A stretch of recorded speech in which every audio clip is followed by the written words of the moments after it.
Welcome to the Masters of Product Marketing. I'm thrilled to be joined by Elliot Rayner, Head of Product Marketing at Babbel, a product marketer with a passion for innovation and storytelling. Before joining Babbel, Elliot spent 7 years working at the Adidas Global Headquarters, specializing in product marketing and innovation, during which time he developed innovative performance products for the 2010 Football World Cup and the 2011 Rugby World Cup. Elliot also spent 3 years in Amsterdam leading the creation and development of ASICS global running apparel and creating sustainable products for the 2020 Tokyo Olympics. A huge welcome, Elliot. Thanks so much for joining us. I'm really looking forward to learning more about digital and physical products. So to kick us off, could you just give us a little bit of a synopsis, really, for what your current role entails at Babbel? Yeah, of course. Head of product marketing for Babbel now, based in Berlin. And yeah, so typical for any product marketing, our job is to kind of guide the innovation team to make sure that the things that we're creating actually really resonate and work. And for us at Babbel, being a language learning app, it's kind of two things. One is making sure that we can attract people in to join us on their learning journey. And then two, making sure that actually our product works so they can actually learn a language. So my team of 6 here working with our product creation teams to make sure we achieve those things. And in terms of the timelines that are faced by the teams, does it differ when you're working on a product, so a physical product in comparison to a digital product? And are there factors that you think that people ought to consider to ensure that the deadlines being set are, first of all, realistic and also attainable? Yeah, I mean, really, the idea is the same. Whether it's physical or digital, you have a deadline that you're trying to reach, and you're kind of working backwards from that date to build a development timeline. However, within the physical world, there tends to be a very fixed deadline. Sports is a really good example. Looking at a World Cup, there's a fixed deadline or an event where you need to provide that product. So for a World Cup, it would be the kits worn by the teams or by the countries. Or for something like an Olympics, it could be a running shoe worn by Usain Bolt. And that's not going to move. If you don't have the product ready in time, then it's not going to be worn. So that's a really strict deadline. And so you work with very strict calendars. In the digital world, there's very rarely a time where you can't at least push back a little bit. There's less of a consequence. The consequence is mainly losing competitive advantage of being in the market by a certain date. And in digital, actually, that seems very favorable. It is quite stressful working in the physical environment because you've constantly got that looming calendar over you of having to hit a certain date. But there is an advantage to it as well, is that pressure creates really good innovations. If you can't change the deadline, then you have to find a solution. And actually on the other side within digital, you can get a little bit lazy and just pushing the deadline back. If it's not ready, just keep pushing it back. And I think that's something that's quite common within digital creation, is deadlines just being pushed back a little bit and a little bit. And so although it is a lot easier not to have that scary deadline, there are some advantages to it when it comes to creating really special innovations. Okay. And going back to what you were saying just then about, special innovations, in terms of, creating an innovative product, when you're differentiating yourself from your competitor, differentiation being, pivotal for companies, and product marketing teams are at the forefront of that process. While the process can be exciting, what are some of the pros and cons that a product marketer may encounter during this stage? Yeah, it's interesting. So innovation is really key to whether it's physical or digital. That's how we build that competitive advantage.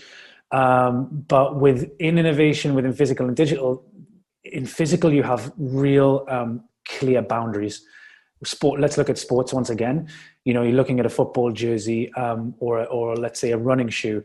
How can you really improve it? It's really a physical nature. Can you make it lighter? Can you make it stronger? Can you give it a technical detail that'll make it better? And so all of the companies are kind of working in that same angle. And you're kind of limited by that because there's only so much you can improve. Every year, one of these companies, whether it's Nike, Adidas, or ASICS, will tell you this is the greatest running shoe of all time. And in a year's time, they'll tell you the same thing. And they're really looking at very slim margins. And what you get is diminishing returns. If you look at a football jersey in the 1960s and then look at one now, there's a very clear difference, like a heavy cotton jersey between something that's very light and polyester now. But if you look at a jersey that's coming out this year and look at it maybe 10 years ago, is there much difference? Probably not. And so you're really bound in that physical world by how much you can improve. There's a limit. Within digital, that's less clear. There's massive opportunities. Every time you create something digital, there's 100 different ways you can go. And that's really exciting because you're not restricted.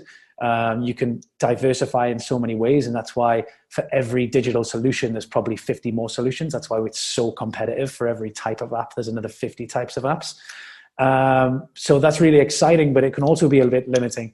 As a product marketing team, if we're trying to guide innovation and we've got 50 choices, then the pressure's on to choose the right one.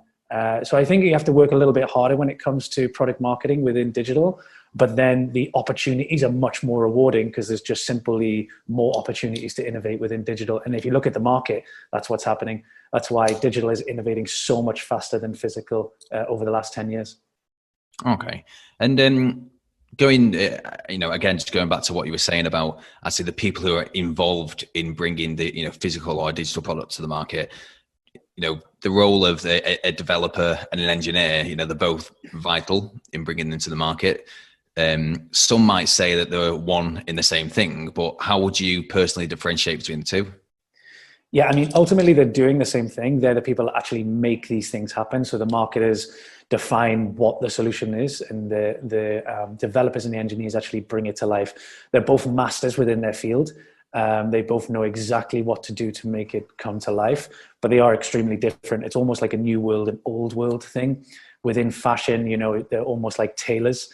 They work very closely with the factory to be able to decide what's possible and what's not. Engineers are very different. They're much closer, I find, to on the creative side. And they're also a much hotter property. Engineers, it's very tough to lock down engineers for most digital brands right now. They move around quite a lot because they're in high demand.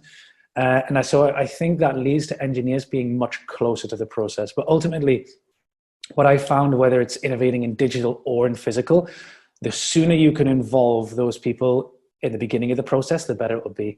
Because otherwise you're going to end in a situation where you're trying to do something that's simply not possible. And as soon as you can have someone who's a specialist, whether it's an engineer or a developer, in the creation process to say that this is the direction we should go, it doesn't matter if it's physical or digital, the creation process is going to be a lot smoother. Okay, awesome. And in terms of just some of the really iconic products that have hit the market, I mean, a lot of these have derived from taking, or companies taking calculated gambles and risks. So say, for instance, when Microsoft were trying to rival the Sony PlayStation, they doubled down on their marketing budget to create the Xbox. Or while Tom's, buy one, give one business model raised a few eyebrows, it's gone on to be a huge success.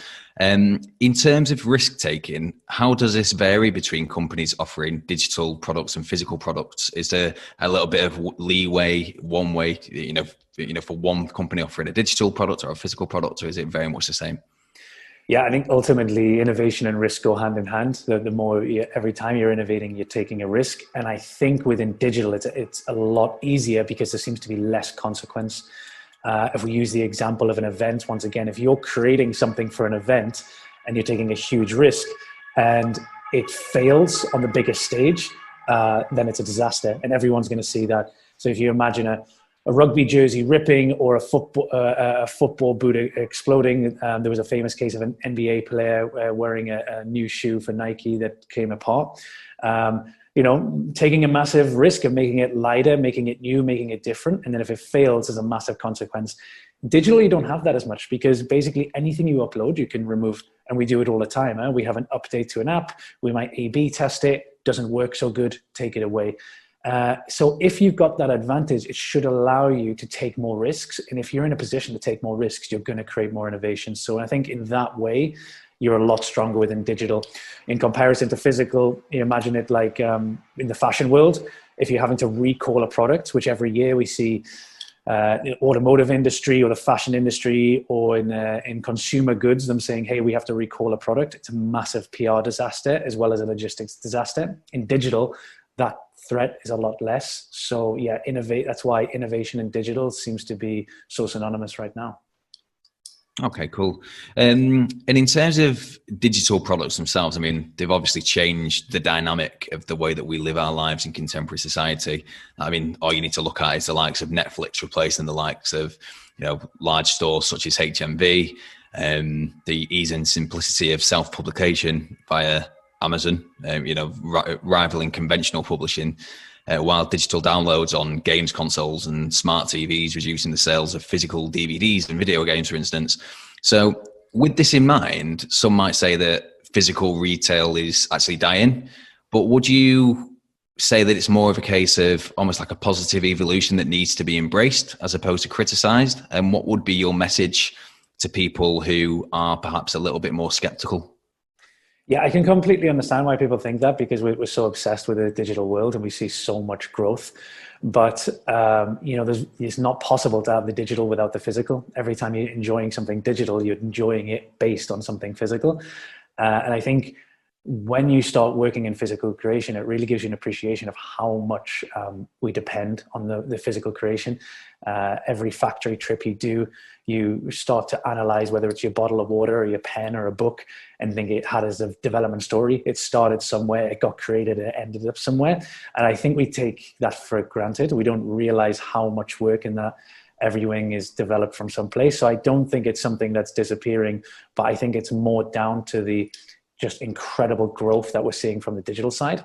From a positive point of view, the great thing about it is how much it helps us in terms of sustainability. It's impossible to create something in the physical world without having an impact on the physical world. And, I think that's one of the great themes that we're seeing in trends, that every single product manager who works in an area of physical creation has to really understand the sustainability implications of what they're creating. And that's really good. And, you use the example of HMV. If you imagine every time you're watching a Netflix, it's one less DVD box that's being created and plastic that's being created. Ultimately, that's a good thing. And I think what we're seeing now is the physical world embracing circular creation models, and it's only going to be a better thing for the world. But yeah, physical creation is not going anywhere, and digital depends on it, so they're growing together.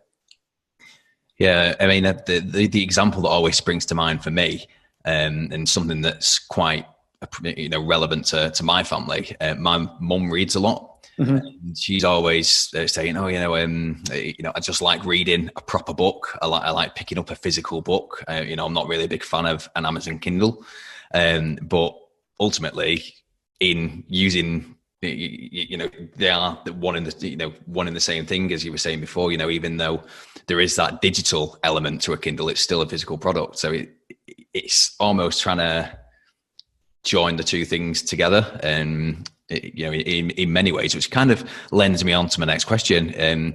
Physical products, they're not dead by any means. However, the prevalence of digital products, is far-reaching. Would you say that we're on almost at the cusp of a digital era, or do you believe that digital and physical products can continue to work in tandem for a sustainable time? A sustainable time period as of yet? Or I actually think what we're on the cusp of is the physical world changing their business models. So it's not that they're going to go away or exist. It's more that they're having to change the way they do business. So sustainability is a great example of circular business models.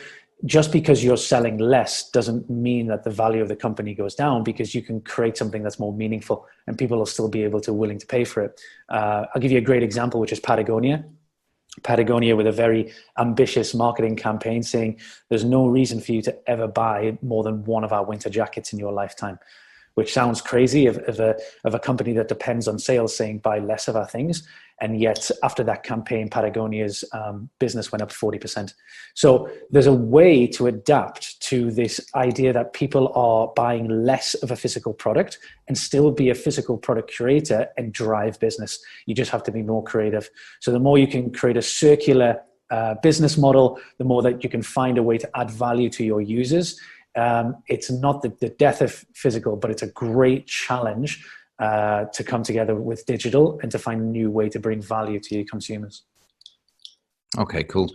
And in terms of your advice for a person looking to make a transition from physical to digital or vice versa, what would that be?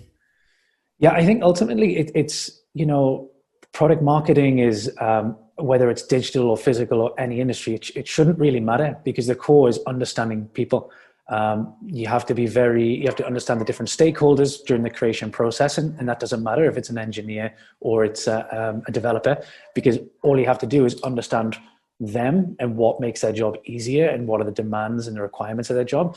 So as long as you have the soft skills of empathy, communication, and most importantly, you're someone who loves to learn, because you're coming into a new industry, but it only takes you so many months to really understand it. The hardest part is convincing the company to take the risk on you.